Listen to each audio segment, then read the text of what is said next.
Have you ever been shopping for decor online, find the perfect item that you fall in love with, and then check the price and realize it is nowhere near your budget? That recently happened to me with a metal and wood beautiful blanket ladder that I thought would go perfect in our new master bedroom. The nearly $250 price tag was not gonna work for me. However, I did find a way to dupe it for well under 50 bucks, so stay tuned so I can show you how I did it. This is Whiskey and Whit. My name's Whitney, and on this channel, I like to share DIY and budget-friendly home decor, as well as Cricut tips and projects and wood builds like this one. So if you're new here, be sure to hit the subscribe button so you don't miss a future Whiskey and Whit video. This blanket ladder is gorgeous and super easy to put together with 3 main supplies. Some 2x4s, some metal pipes, and some caps for those pipes. So let's get started.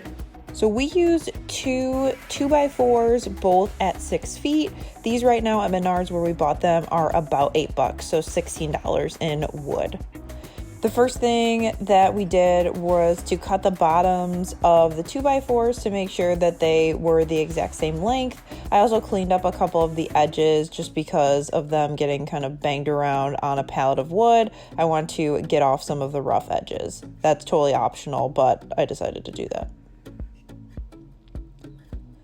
Then we turned our saw at about a 30-degree angle. You kind of have to play with this depending on where you're going to put your blanket ladder, but we just chopped off the ends at just a slight angle here, and you'll see why in just a second. What I wanted to do is have the ends angled. That's how the inspiration blanket ladder was, and I wanted it to lean better against the wall.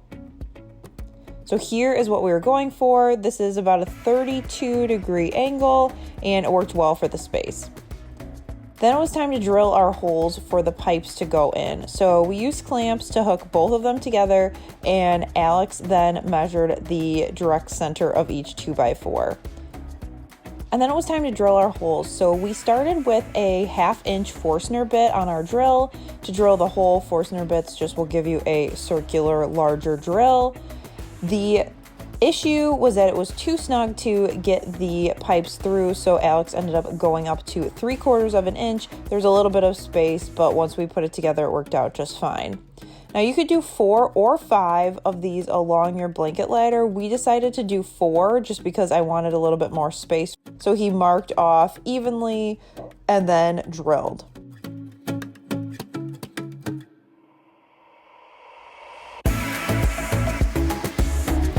And here's what it looked like once the holes were drilled, and the reason we doubled them up was so that we knew that they would match up when we went to put the metal pieces in.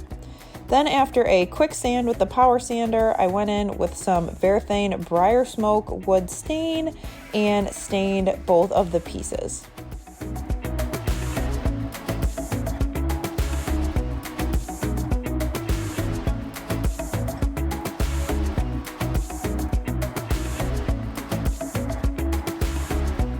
So now that I've got my coat of Briarsmoke on here, it's hard to see, but you'll see in a little bit kind of what that looks like. This is definitely a little bit more brown. This is a different project in Minwax's aged barrel, so you can see that's a little bit more gray. This is a little bit more brown. I'm gonna go over the top of this with one coat of this water-based polycrylic just to seal it, so then that way it is protected for a long time to come. So I'm gonna give it all one coat and then let that dry overnight, and then we will assemble our blanket ladder. So then it was time for the rungs of the blanket ladder. So I grabbed 1/2-inch galvanized pipe cut to 18 inches, and then these 1/2-inch caps to go on the end. So for each bar that you have, you're gonna need 2 of the ends. So I went through and got off the little stickers, and these came from Home Depot, and then I decided that I wanted them to be black, so I spray painted them. The good news is you can learn from my mistake, and if you go to Lowe's, you can get it for over half of the price off if you just buy them black. So I will link both down below, but they're like $5 compared to over 10 at Home Depot. Then after everything was dry, it was just a quick assembly. So slide in the bars, and then twist off the pieces on the ends.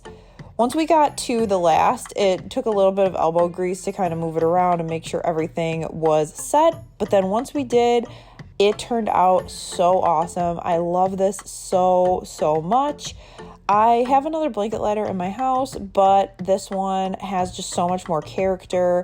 I absolutely love the little caps on the end so that you could see that on the outside of the wood. The inspiration piece was flush with the bars on the inside, so the wood was just plain on the outside, but I love the little extra pieces of character. I grabbed a couple really affordable blankets on a recent run to IKEA, and this is perfect for the area that I need. And here's a quick reminder of what the inspiration piece looked like, and that was $250. And if you compare that to mine, I was able to complete mine for right around 50 bucks, and that means that it was 80% off. Thanks so much for watching. I hope you are enjoying all of this wood content. I know we are having a blast building it. Coming up soon, we will also have our king bed reveal that will match this. I am so excited to share that with you guys, as well as some more room content, and finally the full reveal. So be sure you're subscribed so you don't miss those videos. Be sure to share a photo if you decide to recreate this look on social media. All of my handles are linked down below. Thanks again for watching, and I'll catch you in the next one. Bye!